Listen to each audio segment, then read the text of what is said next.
नमस्ते। आज मैं लेकर आ गई हूँ आपके लिए एक और चटपटी सी रेसिपी जो कि इस मौसम में आपको ज़रूर बनानी चाहिए क्योंकि ये कच्चे आम से बनती है और अभी मार्केट में वो बहुत इजीली आपको मिल जाएगी। आम की लौंजी ये एक चटपटी सी खट्टी मीठी रेसिपी होती है जो कि हम किसी भी चीज़ के साथ खा सकते हैं, दाल चावल या फिर रोटी या फिर पराठे, जिसके साथ भी आपका मन हो आप इसे खा सकते हो। ये बहुत ही ज़्यादा लजीज लगती है और खाने में तो चार चांद लगा देती है। तो इस रेसिपी को शुरू करते हैं। तो सबसे पहले ले लिए हैं मैंने कच्चे आम। आप जब भी कच्चे आम खरीद कर लाओ तो अच्छे से उन्हें धो लो और पानी में थोड़ी देर के लिए उसे छोड़ दो, लगभग आधे घंटे या फिर 1 घंटे। और उसके बाद अच्छे से उन्हें छील लो, जैसे मैं यहाँ पे छील रही हूँ।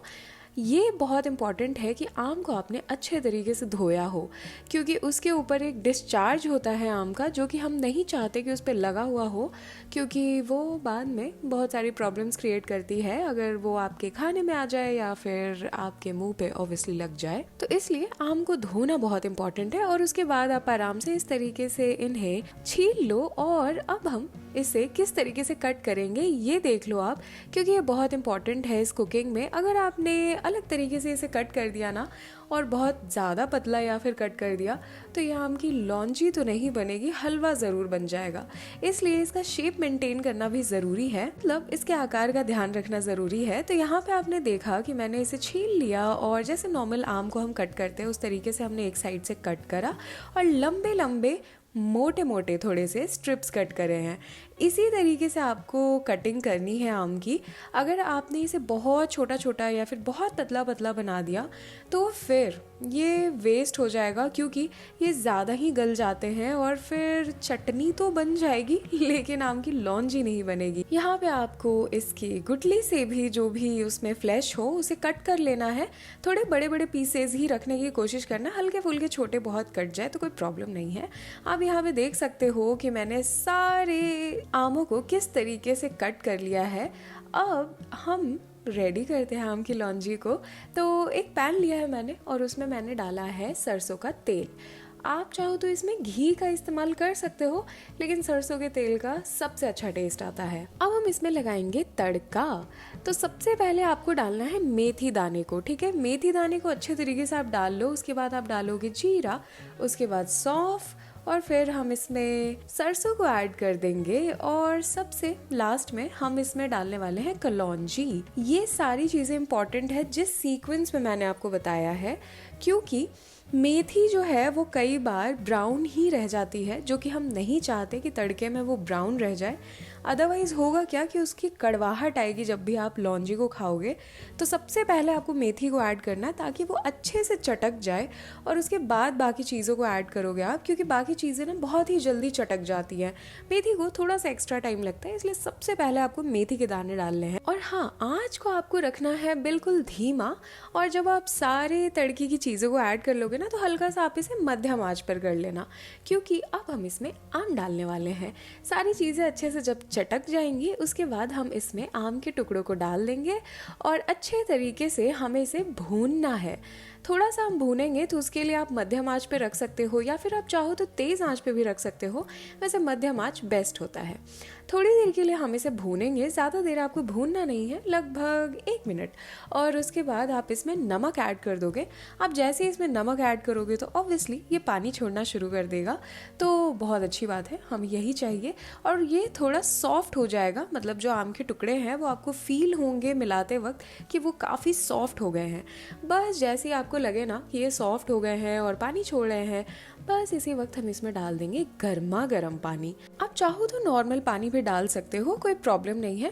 मुझे उबाल जल्दी चाहिए था तो इसलिए मैंने इसमें गर्मा गर्म ही पानी डाल दिया ताकि जल्दी से ये उबल जाए। और जो ये सूखे मसाले हैं उसको इसी वक्त हम ऐड करेंगे। सारे सूखे मसाले आपको नॉर्मली इसमें ऐड कर देना है जब आप पानी डालोगे उसी वक्त, आपको ज़्यादा वेट नहीं करना। और इसी वक्त हम इसमें डाल रहे हैं गुड़। मैंने गुड़ के पाउडर का इस्तेमाल करा है। अगर आपके पास ढेले वाला गुड़ हो तो आप इसमें चॉप कर कर ऐड करना, ये नहीं कि आपने ऐसे ही डाल दिया, उसे गलने में काफ़ी समय लग जाएगा, इसलिए ये बहुत इंपॉर्टेंट है।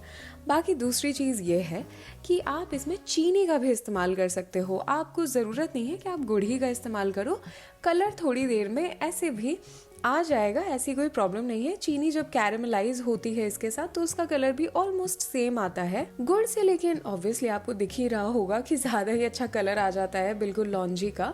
तो आप अपनी प्रेफरेंस के हिसाब से इसमें मिठास ऐड कर लेना। अब यहाँ पे आपको दिख रहा होगा कि मैंने इसे ढक दिया है, और ढकने के बाद ना आपको आँच को मध्यम ही रखना है, ये नहीं कि आपने इसे कम कर दिया। अगर आपने इसे कम आँच पे बहुत देर के लिए पकाना शुरू कर दिया ढक कर, वो भी, तो मैंने पहले ही बताया था कि ये हलवा बन जाएगा और आपको ना वो खट्टे खट्टे प्यारे प्यारे पीसेस नहीं मिलेंगे आम के, जो कि हम नहीं चाहते। इसलिए हमें इसका शेप मेंटेन करते हुए इसे बनाना है।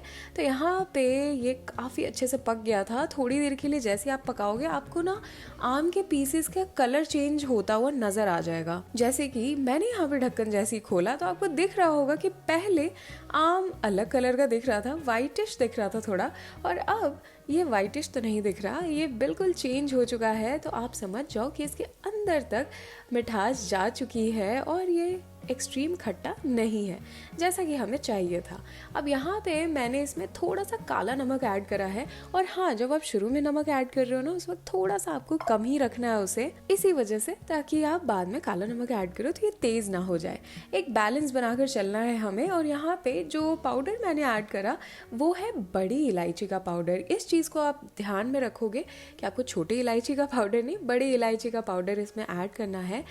और ये बिल्कुल तैयार है। मैं सच बताऊँ तो अब मैं एक ऑल्टरनेटिव आपको बता देती हूँ कि जो भी तड़के में मैंने डाला है और जितनी मात्रा में डाला है, अगर आपको इतनी सारी चीज़ें तड़के में नहीं चाहिए, क्योंकि ये बाइट में आएंगी, जब भी आप इसे खाओगे तो ऑब्वियसली आपके दांत के नीचे ये आएंगी। वैसे सबको तो ये पसंद ही आती है, लेकिन हो सकता है कभी कभार किसी को पसंद ना आए।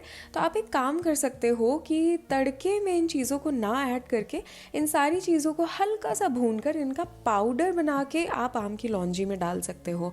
और तड़के में आप कुछ भी ऐड मत करना, मतलब सीधा तेल में आपको उस मसाले को ऐड कर देना है और उसके बाद आम को ऐड कर देना है, और फिर जिस सीक्वेंस में हमने सारी चीज़ों को पकाया वैसे ही आपको बनाना है। और जब ये ठंडा होता है ना तो ये और ज़्यादा गाढ़ा होता है, तो आपको हल्का सा इसे पतला ही रखना है ताकि ये ठंडा हो तो बिल्कुल जैम ना बन जाए। जैसा कि आप यहाँ देख सकते हो कि ठंडा होने के बाद इसकी कंसिस्टेंसी कितनी परफेक्ट हो गई है। और वैसे मैं सच बताऊँ तो ये रेसिपी ख़त्म हो गई है, तो जाओ बनाओ और मुझे बताओ कि ये रेसिपी आपको कैसी लगी। बहुत बहुत धन्यवाद मेरी वीडियो देखने के लिए, इस रेसिपी को देखने के लिए। अगर आपको ये रेसिपी, ये वीडियो पसंद आई हो तो लाइक का बटन ज़रूर दबा देना, मेरी थोड़ी सी मदद हो जाएगी। और ऐसी रेसिपी, ऐसी वीडियो के साथ तो मुझे हर हफ्ते आना ही है, तो मेरे चैनल को भी सब्सक्राइब कर लेना। तब तक के लिए बाय बाय।